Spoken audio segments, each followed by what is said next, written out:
제2장군묘역입니다. 제2장군묘역이고 저 6명 중에 2명이 친일파입니다. 굉장한 친일파예요. 그리고 여기서 이 친일파 2명은 이응준과 신태영, 아까 신흥균의 아버지 신태영인데 이들이 다 악독한 이유가 뭐냐? 박정희 전 대통령이나 아까 김백일이나 만주 공관학교 출신이에요. 이들 2명은 일본에서 계속 나고 자라서, 물론 난 건 아니죠. 조선에서 태어나서 일본으로 초반에 넘어가서 일본 육사를 나온 사람들입니다. 둘 다. 그리고 저 제2장군묘역이 있어요. 근데 제가 진짜 화나는 이유가 뭐냐면은 여러분들 보시기에 저 좌하단에 있는 게 바로 무명용사탑입니다. 독립군들 무명용사탑이에요. 말 그대로 이름 없이 돌아간 애국지사들, 그 수만 명의 애국지사들, 독립유공자들이 그 사람들의 한 명의 유해 하나하나를 찾지 못해서 영혼이라도 위로하려고 만든 게 바로 저 무명용사탑이에요. 그런데 저 무명용사탑의 위치가 어디냐? 친일파의 무덤 아래쪽에 들어가는 입구에 있습니다. 그래서 저는 항상 여기 올 때마다 어떻게 하냐면은 저 사람들한테 너무 미안해서 인사를 잠깐 드리고 그리고 제2장군묘역으로 가요. 여러분, 그래서 번거로우시겠지만 무명용사탑에서 짧게 인사만 드리고 그리고 이동하겠습니다.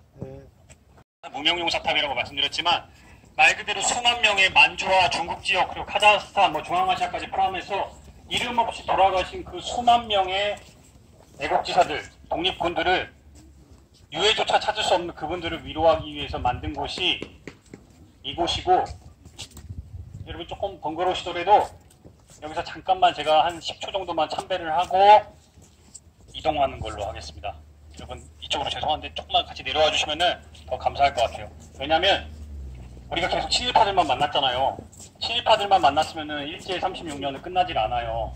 근데 이분들 덕분에 우리의 대한민국이 저는 유지됐다고 보거든요. 그리고 너무 다행인 점은 여러분들 뒤쪽에 우리가 이제 앞으로 만날 임시정부 여인의 묘역들과 애국지사들 묘역이 저 밑으로 쭉 있어요. 그래서 가장 높은 곳에 이렇게 애국지사들 묘역이 있다는 게 너무 다행이고, 잠시만 인사드리고 이동하도록 하겠습니다. 1도 동력.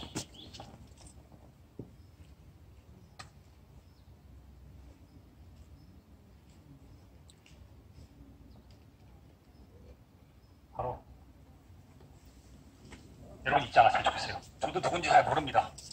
잊지 않았으면 좋겠고 제2장군 묘역으로 갈게요.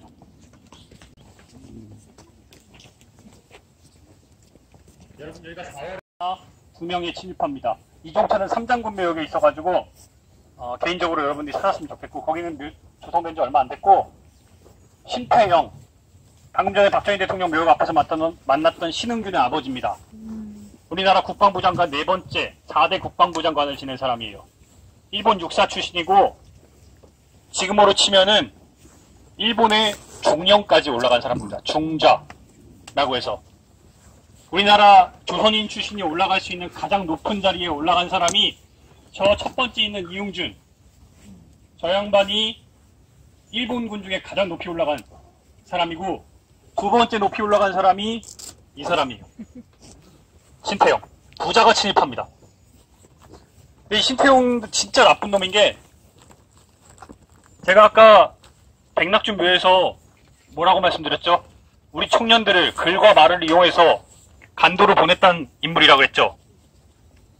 이 신태영은 안타깝게도 병참의 특별한 능력을 갖고 있던 사람이에요. 전투 능력이 아니라 병참입니다. 여러분 병참이 뭐죠? 먹는 거 하는 거 말하는 거예요. 먹는 거와 네. 지원 업무죠. 네. 네. 근데 그 지원 병참에는 여러분 뭐가 있어요? 인적 자원도 있습니다. 여러분 용산이 참 슬픈 땅인 게, 용산이 일제시대 이전에는 어느 나라와 군대가 주둔했던 곳이에요. 몽고. 그렇죠. 몽고도 있었고 청나라도 있었고 네.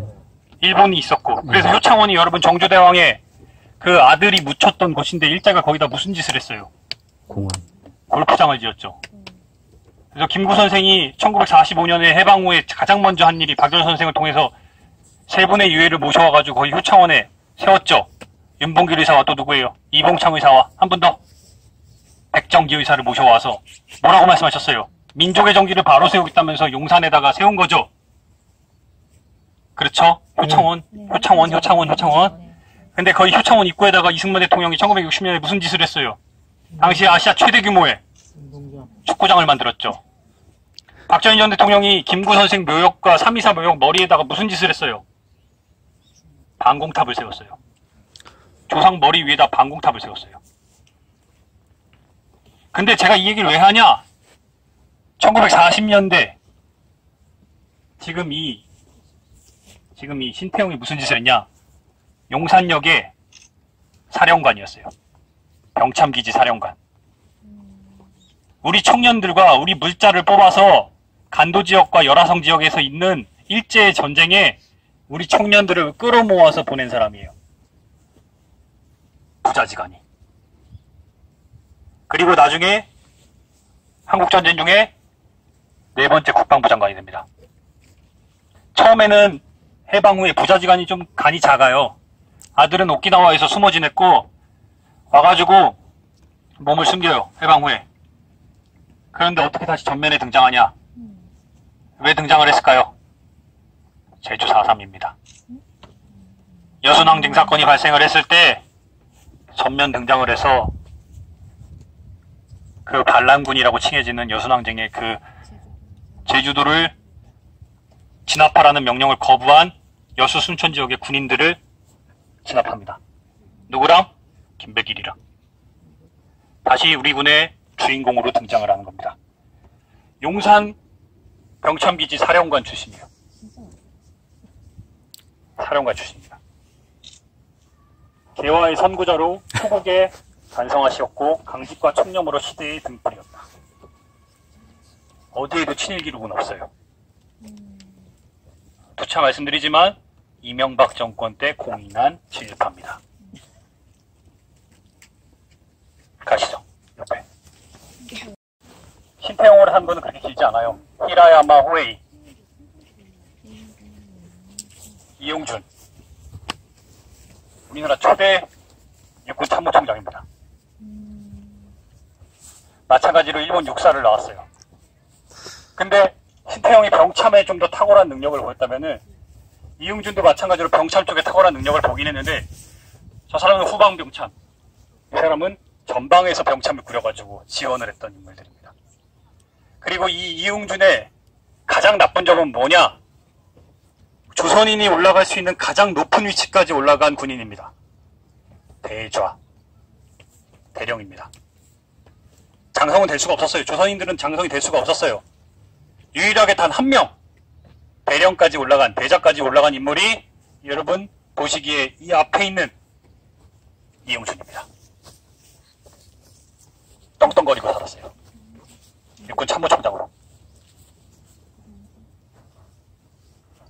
님은 힘을 믿으셨기에 결의를 위해 힘을 창조하셨다.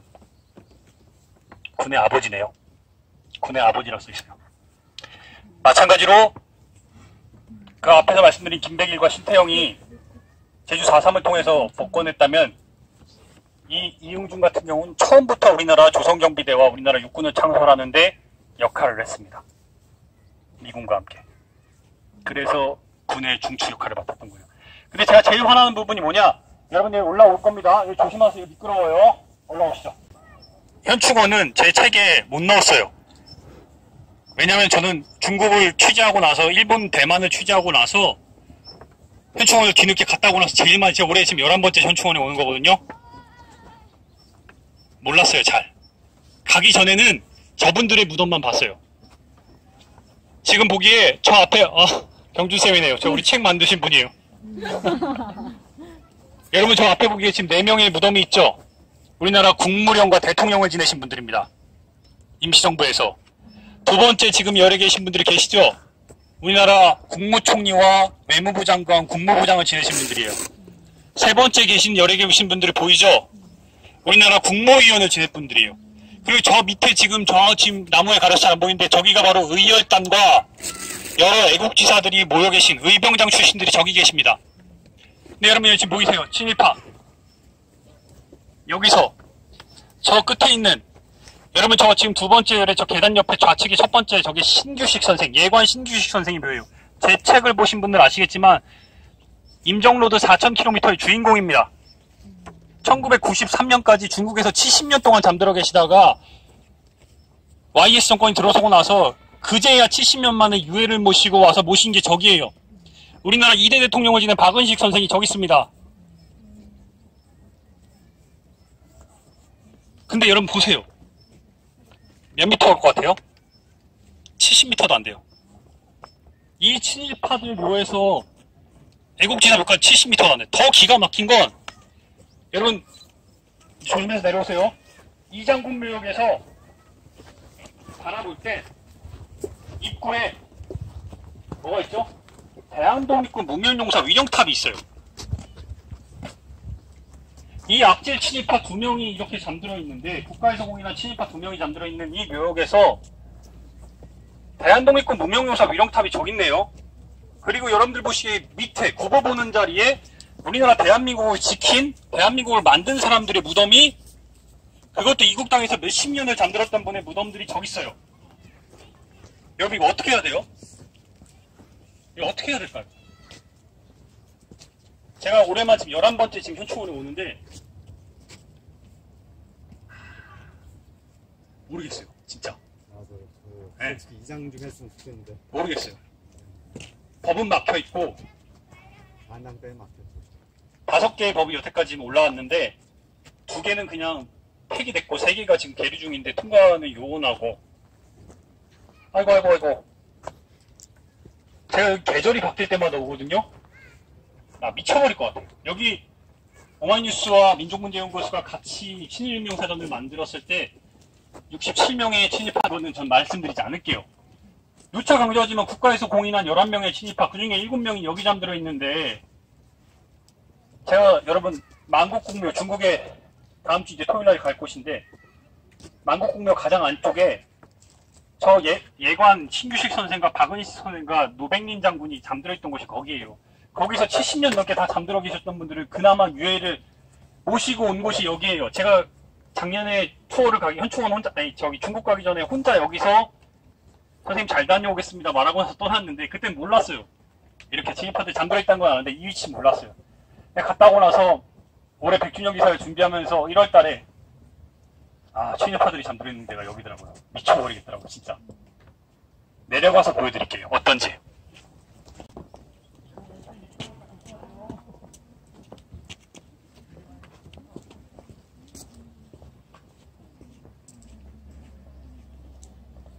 있으면서 이 투어를 처음에 저한테 제안했던 사람이 출판사 필로소픽의 김경준 선생님이에요. 우리 오마이뉴스 시민기자이면서 완전 애국청년.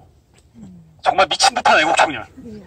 잠깐만, 오늘 원래 갑자기 올 줄 몰랐어요. 와가지고 이렇게 잠깐 그래도 왔으니까 이 투어를 최초에 기획한 사람이에요. 우리나라에서 처음으로 기획했습니다. 네, 안녕하세요. 필로소픽의 김경준이라고 합니다. 그냥 인사만 드리고 가려고 했는데 여기 갑자기 인사를 시키셔가지고 현충원 투어는 사실을 제가 좀 여기서 군생활을 했었거든요. 그래가지고 유해발굴 장식단에서 근무를 했는데 오다가 또 이제 간부님을 또 마주쳐가지고 사실 별로 오고 싶진 않은 곳인데, 사실 이 공간의 상징성이 있잖아요. 저희가 임정로드를 항상 떠나고 싶지만 언제든 떠날 수 있는 곳이 아니잖아요. 비용도 많이 들고 시간도 없고. 하지만 현충원 우리 근처에 이렇게 애국지사들이 잠들어 계신 곳을 한번 둘러보고 그 의미를 생각한다면 굳이 중국을 안 가더라도 여기서 한번 생각하면 좋을 것 같아서 저희가 투어를 중국 가면 더 좋아요, 여러분. 임정로드 4,000km 책 들고 중국을 가셔야 돼요. 그러려고 책 만든 거예요. 산티아고 슬리키보다 임정로드. 여러분, 박은식 선생 들어보셨죠? 네. 그 최근까지 광복회장을 지낸 박유철 회장의 할아버지죠. 박은식 우리나라 2대 대통령입니다. 1925년에 이승만 대통령이 탄핵되고 나서 우리나라 헌정사상 처음으로 탄핵을 당하고 나서 미국에서 탄핵당했습니다. 그리고 2번째 대통령이 되신 분입니다. 대종교 출신이세요. 대종교라는 그 종교 자체가 굉장히 화합을 중시하시는 분이에요. 그래서 선생님께서는 대통령직을 수행하고 금세 자리를 놓습니다. 그래서 우리나라 정치 지도 체제가 바뀌어요. 대통령제로는 안 된다. 이승만 대통령 때문에 여러 가지 폐해가 너무 많이 발견돼서 국무령제로 바뀝니다. 집단 지도체제의 일종의. 국무령 지도체제를 바꾼 분이 바로 박은식 선생입니다. 1993년까지 그 중국의 차지탄 땅에서 잠들어 계셨던 분이에요. 그리고 93년에 YS가 민족의 정기를 바로 세운다면서 모시고 온 분 중에 가장 유명하신 분이 박은식 선생이요. 중국에 여전히 박은식 선생의 묘가 허묘가 이제 남아있는 가묘가 있습니다. 유해를 모셔왔기 때문에. 그리고 여러분 옆에 보시기에 석주 이상용 선생 최근에 많이 회자가 되고 있죠. 우리나라 3대 부자였어요. 여러분 안동에 가면 임청각이라고 들어보셨어요? 당시에 임청각이 여러분 왜 유명해요? 왕이 아닌 소위 말해서 상류층들, 선비들이 가질 수 있는 가장 넓은 집이 몇 칸이에요? 99칸짜리 집을 가신 분이에요. 임청각. 석주 이상용 선생. 조선에서 세 손가락 안에 들어가는 부자였어요. 첫 번째가 누구였어요? 최부자. 아니, 최부자. 경기 최부자 물론 부자긴 한데. 안돼. 여러분, 이회용 선생과 육형제. 신흥무광학교를 만드는 결정적으로 역할을 하신 분들이죠. 그리고 허위 선생의 가문.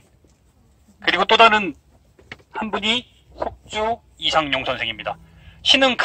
신흥강습소라는 걸 만들어요. 그 신흥강습소가 나중에 신흥무광학교가 되는 겁니다.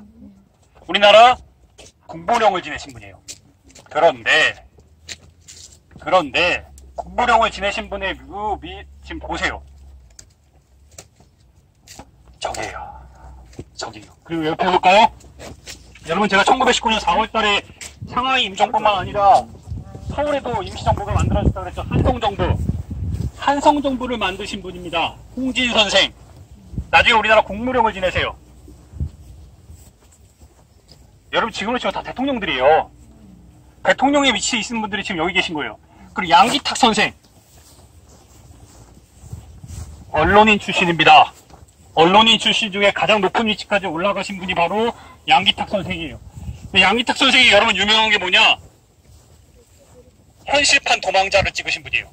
무슨 말이냐? 탈옥을 4번 하셨어요.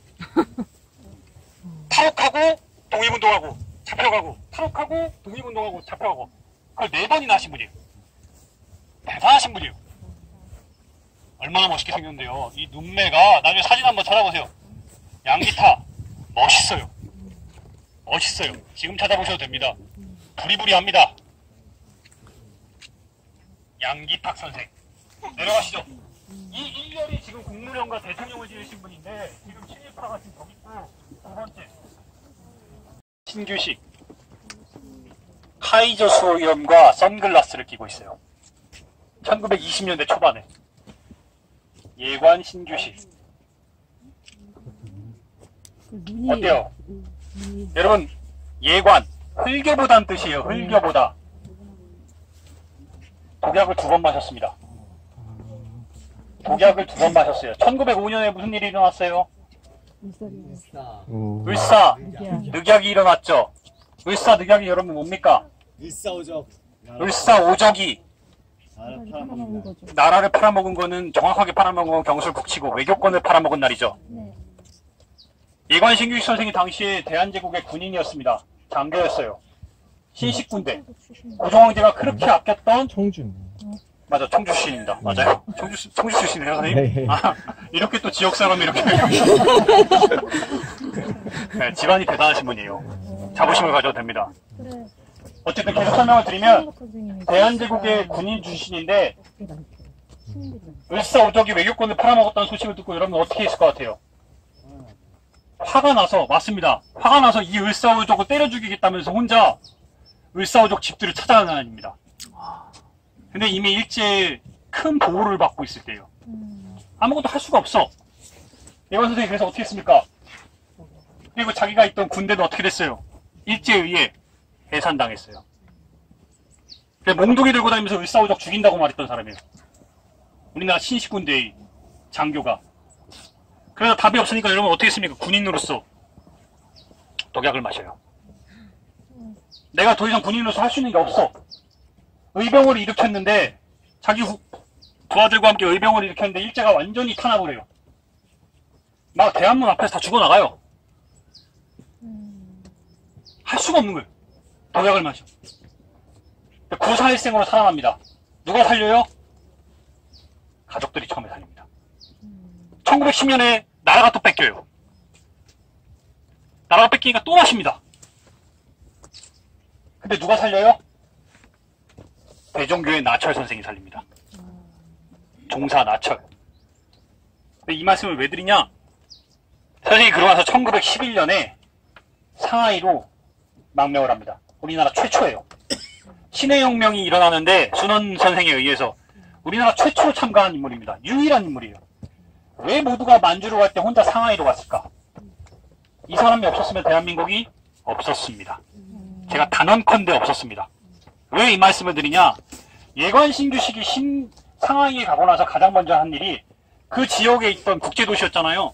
그 지역에 있던 중국의 혁명가들과 친분을 쌓습니다. 진독수 선생 들어보셨나요? 진독수 선생 3.1절에 문재인 대통령이 3.1자 축사를 하면서 중국인 여러 애국지사들 말하는데 그 중에서 가장 핵심적으로 말하는 인물이 진독수입니다. 중국 공산당 혁명의 아버지예요. 그분과 앞뒷집으로 친분을 쌓습니다. 저희 다음 주에 갑니다. 어디 계세요? 갑니다. 아무튼 그 집이 지금도 남아있어요. 제가 이 말씀을 왜 드리냐? 중국에서 그러면 가서 1910년대 제일 먼저 가서 무슨 일을 했을까? 커뮤니티를 만들었어요. 한인 커뮤니티를 만들어서 그 10년 동안 만들어 놓으니까 애국지사들이 그래 우리는 상하이로 간다는 용기가 생긴 거예요. 그걸 누구랑 만들었냐? 박은식 선생이랑 만들었어요. 신한총련단 들어보셨죠? 최근에 3.1혁명 100주년이라 여운용 선생 막 이야기가 나오죠? 신한총련단을 마치 만든 사람이 누구예요?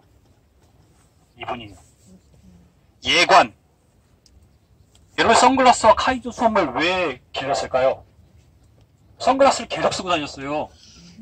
독약 먹은 것 때문에. 독약 먹은 것 때문에 눈이 움직이질 않아요. 예. 다리가 불편해. 그런데 그렇게 커뮤니티를. 이 양반이 위대한 건 뭐냐? 당시 무장투쟁도 잘 안 되고 있는 상황 속에서 이 양반은 외교론에 집중을 했습니다. 이 양반의 가장 큰 실수 중에 하나가 뭐냐면 이승만 대통령을 너무 믿었어요. 이승만 대통령이 떠나고 나서 국무총리 대리를 하거든요.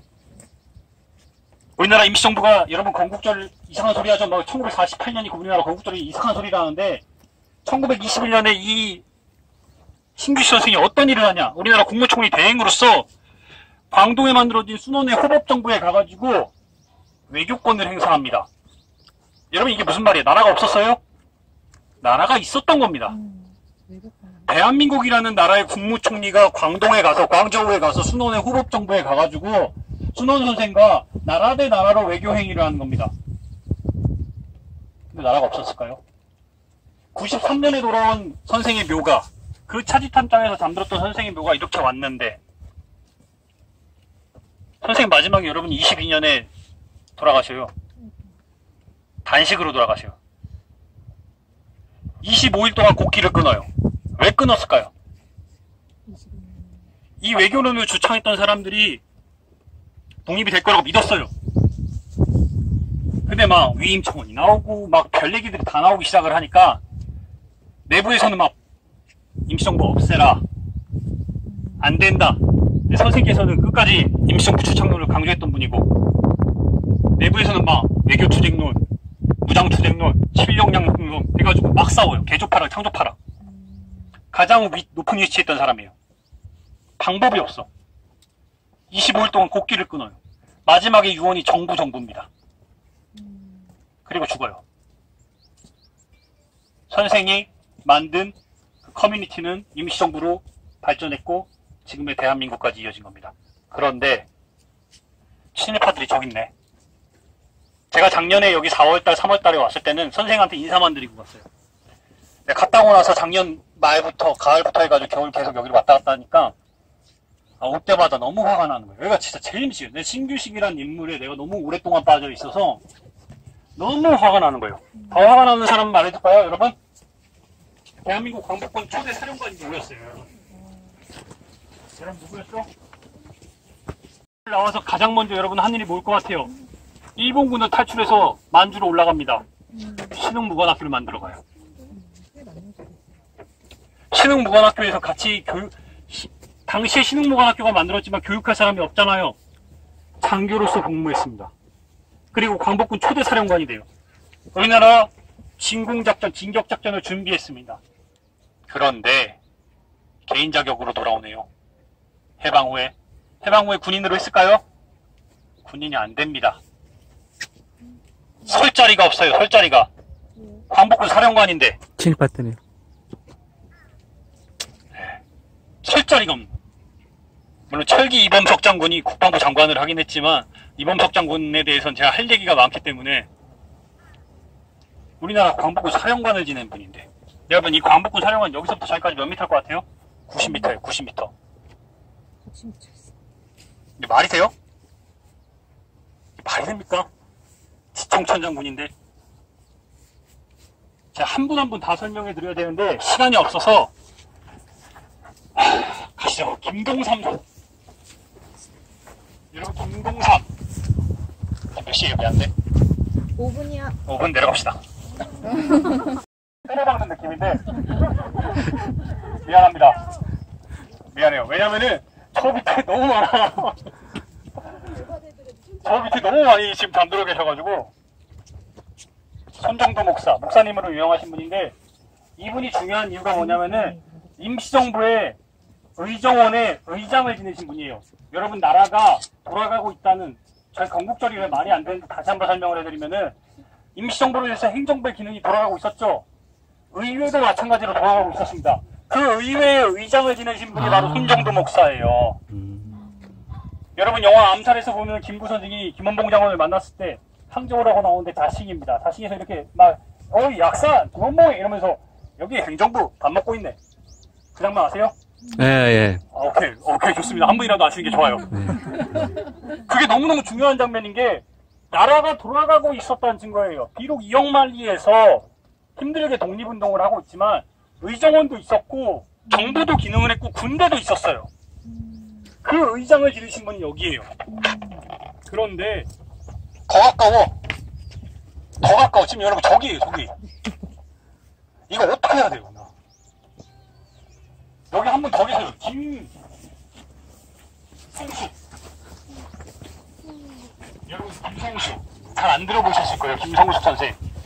여기까지 더 오지 마세요. 바로 내려갈 거야. 이분이 없었으면은 1939년에 우리나라 최초의 좌우합작이 우리나라 헌정사상 좌우합작이 일어난 거 알고 계시죠? 1939년에 김원봉 장군과 김구 선생이 치장이라는 곳에서 우리 국민들에게 보내는 글을 호소하는 글을 보냅니다. 하나의 힘으로 우리 이제 광복을 위해 더 애쓰자. 그 중간 브릿지 역할을 하신 분이 누구예요? 이분이에요. 좌우합작의 연결고리. 개인적으로 정말 존경하는 가장 큰 한 가지는 뭐냐? 저희 오마이뉴스가 광화문에 있습니다. 여러분 광화문에 93년도까지 뭐가 있었어요? 경복궁 앞에 조선 총독부가 있었죠? 이 민족의 종기를 바로 세우고 있다면서 우리 YS께서 가장 크게 하신 일이 뭐예요? 조선 총독부를 철거해버리고 93년도에 상하이에다가 임시정부를 복원하고 그리고 거기에 잠들었던 70년 동안 잠들었던 역대 어느 대통령도 못했던 유해들을 모시고 옵니다. YS가 했어요. 일본의 버르장머리를 바로 세웠다면서. 그리고 참 잘하세요. 상도동 출신들 자부심을 가지세요. 실제로 써놓죠? 민족정기. 고마운 거예요. 임시정부의 역사에 대해서 제대로 주목하지 못했던 임시정부를 역사의 위로 다시 한번 끌어올린 역할을 한 게 YS입니다. 저는 크게 평가해요. 물론 상당하다고는 잘못했지만 네, 임시정부 여기까지가 임시정부 묘역이고 이렇게 잠들어 계신 분들이 많아요. 한편으로는 앞으로 우리가 유해를 발굴해야 할 분들도 이렇게 많고 그리고 더 가까워. 여러분 여기에 4월달에 오면 4월 중순에 오면 철쭉이 여기 쫙 이게 다 철쭉꽃입니다. 얼마나 아름다운데요. 근데 굉장히 슬퍼요. 가시죠. 여러분 우리 아까 오늘 투어 시작할 때 유관순 열사가 잠들어 계신 곳이 현충원이라고 했죠? 네. 여기입니다. 위패를 발견할 수가 있고 제가 임정로드 4,000km 상하이 와이탄 지역에 주인공으로 설정한 분이 김익상 선생이라고 있어요. 의열단. 우리나라 36년 일제 그 피권 침탈 기간 동안 유일하게 조선총독부에 폭탄을 터뜨린 드라마 같은 인물이 있습니다. 김익상 선생, 의열단. 베이징에서 김원봉 장군에게 폭탄을 건네받고 이런 말을 합니다. 동지들이 슬퍼해요. 당신은 언제 보냐? 그랬더니 김익상 선생이 이런 말을 합니다. 그 흰소리 하지 마쇼. 내 일주일 만에 돌아오겠소. 베이징에서 기차를 타고 출발한 김익상 선생이 사흘 뒤에 조선총독부에 들어가서 전기수리공으로 옷을 입고 들어가서 조선총독부에 폭탄을 2방을 빵 터뜨리고 자전거를 타고 유유히 나와서 목공소 옷으로 갈아입은 다음에 신의주를 건너서 베이징으로 돌아갑니다. 일주일 걸렸어요. 일제는 9개월 동안 김익상 선생의 의거를 아무도 누가 했는지 못 찾아냅니다. 그런데 9개월 뒤에 밝혀집니다. 와이탄에서 총을 저격하다가 잡혀들어갑니다. 김익상 선생은 44년까지 감옥에 계시다가 21년을 44년에 나와서 일제의 순경에 일제의 순사에게 끌려가서 행방불명됩니다. 마지막이었어요. 그리고 만주의 호랑이라 불린 분이 누구죠? 청산이 대첩의 진짜지? 홍범도. 홍범도. 착각했어. 홍범도 장군. 어디 잠들어 계실까요? 퀴즈. 어디 잠들어 계실까요? 여기는 물론 이렇게만 잠들어 계십니다. 홍범도 장군이 순국한 곳. 퀴즈. 최근에 문재인 대통령이 이분의 후손들을 만나고 왔습니다. 중경. 아닙니다. 오, 박수. 살짝. 카자흐스탄입니다. 너무 먼 데 가셨죠? 전쟁에서 이기고 나서 카자흐스탄까지 밀려난 겁니다. 여러분, 홍범도 장군이 청산 대첩을 이길 수 있었던 결정적 계기가 뭔지 아세요? 당시에 홍범도 장군에게 총을 줬던 사람들이 어느 나라 사람일 것 같으세요? 카자흐스탄. 아니요. 카자흐스탄 아닙니다. 러시아. 선생님 정답. 체코에서 사가지고 준 사람이 한국 사람이에요. 물론 그렇죠. 그 총은 물론 최재형 선생님 맞습니다. 근데 그 총은 최재형 선생님 관련해서는 우리가 다음에 이야기를 합시다. 최재형 선생은 다시 한번 역사가 제대로 평가해야 될 인물이고 그 무기는 체코 사람들이 줬습니다. 재밌죠? 체코의 혁명군들이 러시아까지 와서 그 총을 홍범도 장군. 우상호 준 거죠? 싸게. 싸게 줬다고 TV에서 되게 싸게. 되게 싸게. 일제에 줄 수 있었는데 그 이야기는 홍범도 장군도 잠들었어요. 그리고 좌측편에 보면 무소녀 재단이죠. 후손이 없는 분들의 유해를 모신 겁니다. 북한으로 납북된 분들이 한국전쟁 기간에 납북된 분들의 여러 애국지사들의 위패도 있어요. 조소왕 선생, 엄황석 선생 등등 보시고 이렇게 보시고 나와서 보겠습니다.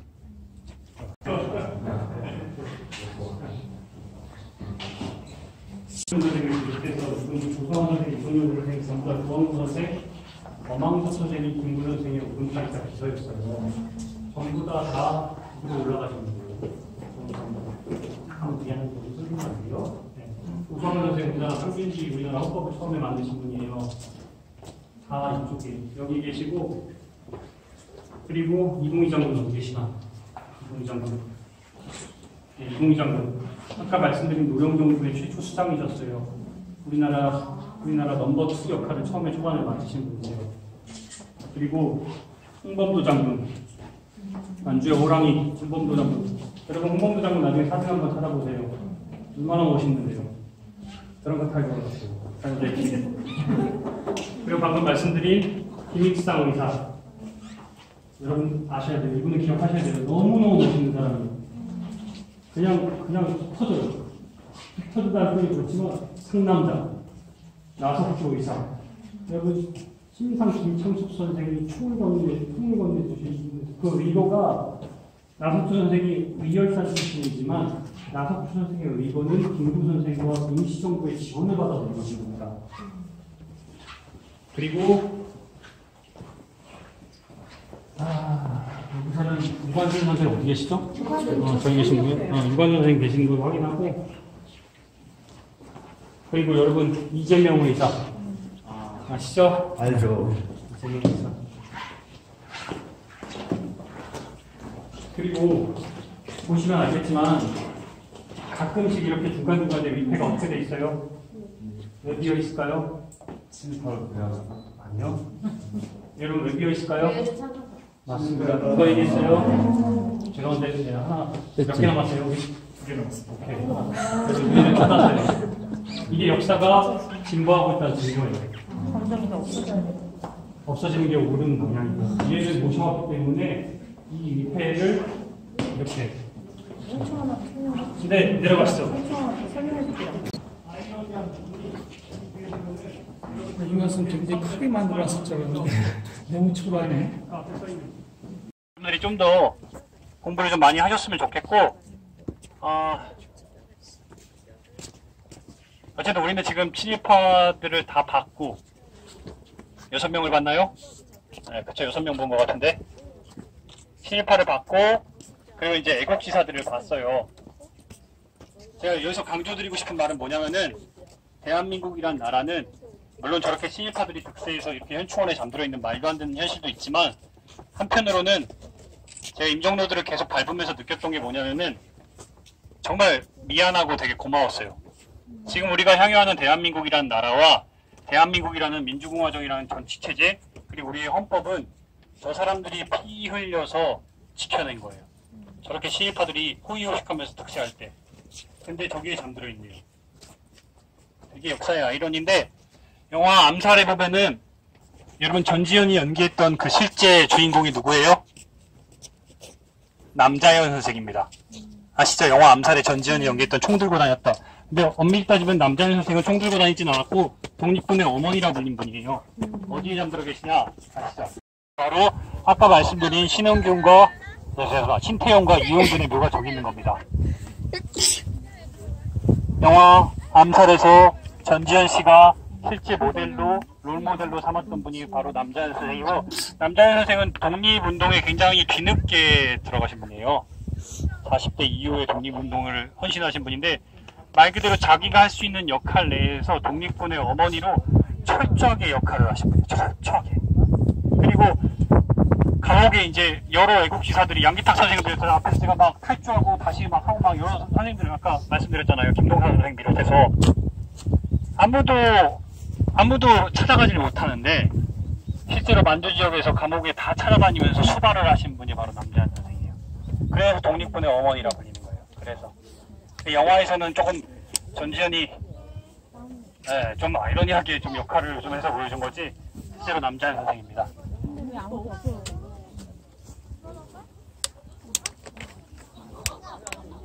이 뒤에는 양력이 있고 이 앞에는 이 선생이 어떤 삶을 살았는지 보통 기록을 하는데 양력은 있습니다.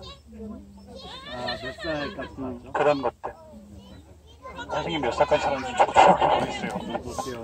네, 뒤쪽에 보시면 되고 여러분 이분은 잘 알려지지 않은 분이에요. 이종암 들어보신 분? 이종암 들어봤어요? 이종암 들어봤어요? 여러분 이종암 여러분 제가 아까 최초에 우리나라에 물론 우리나라가 3.1혁명 올해 100주년이고 대한민국 위시정부 수립 100주년이고 의정원 100주년이지만 11월 10일날 무슨 날이라고 했어요? 무슨 날이라고 했어요? 11월 10일이? 11월 10일 의열단 100주년입니다. 올해가 1919년 11월 10일 의열단 일본이 가장 두려워한 조선 청년들 의열단이 성립된 지 100주년입니다. 중국의 지린성, 길림성에서 반신홍가 집에서 김원봉 장군을 비롯해서 윤세주 열사 등 13명이 모이는데 그 13명 중에 한 명이 이종암 선생입니다. 1차 폭탄 의거를 하고 있어요. 그런데 문제는 1919년 11월에 만들어지고 나서 20년에 1차 우리나라의 이제 의거를 위해서 여러 폭탄들을 정말 수백 정의 폭탄을 들고 내려옵니다. 근데 밀정이 문제래요. 의거를 일으키기 전에 잡혀가요. 그 김원봉 장군이 혼자 그 단장이 거기서 막 진짜 울분에 차가지고 13명의 동지 중에 거의 10명 가까이가 다 잡혀 들어갑니다. 이거를 해보기도 전에. 그래서 부산 출신의 박재혁 의사를 싱가포르에서 데리고 와서 부산경찰서에 가가지고 폭탄을 터뜨리게 한 거예요. 박재혁 의사는 저기 잠들어 있습니다. 그 의열단 출신의 이종환 선생이 여기 잠들어 계시고, 선생이 8년 동안 감옥에서 살고 나서 어떻게 했냐? 여러분 어떻게 했을 것 같아요? 다시 독립운동합니다. 또 잡혀 들어가요. 또 독립운동합니다. 영화 밀정에서 보면은 공효가 연기하는 사람이 누구예요? 공효가 연기한 거 영화 밀정 보셨죠? 공효가 굉장히 멋있게 양복 재단사로 나오죠. 실제 공효가 연기한 인물이 안동 출신의 김시현 선생입니다. 정말 멋있게 생겼어요. 왜 이렇게나 멋있어? 의열단 출신들은 항상 양복을 갖춰 입고 다녔죠. 김시현 선생, 황옥 경부와 함께 2차 폭탄 의거를 준비했다 잡혀 들어갑니다. 마찬가지로 8년 넘게 감옥에 계시다가 나와요. 그리고 조선혁명 간부학교에 누구를 데리고 가냐? 이육사 선생을 데리고 갑니다. 그래서 이육사를 데리고 가서 의열단을 만들게 해요. 근데 이 김시현 선생이 말이 어눌해. 여러분 왜 어눌할 것 같으세요? 고문. 혀를 깨문 거예요. 동료들을 밝혀내지 않기 위해서 혀를 깨물었어. 근데 이 김시현 선생이 한평생 직업이 내 직업은 독립운동가요를 외친 이 김시현 선생이 서운을 받았을 것 같으세요? 못 받았을 것 같으세요? 한평생 내 직업은 독립운동이요 외쳤던 김시현이 서운을 받았을 것 같으세요? 못 받았을 것 같으세요? 못 받았어요. 못 받았습니까? 그러니까 말씀드리죠. 왜 못 받았을 것 같아요? 이승만 때문에. 이승만이 독재를 하니까 의열단 출신의 이 김시현이 참을 수가 없는 거야. 저격사건을 일으킵니다. 실패했어요. 죽을 때까지, 선생이 58년에 죽을 때까지, 죽은 이후, 그때까지도 나는 당연히 선생이 서울에서 단칸방에 살았어요.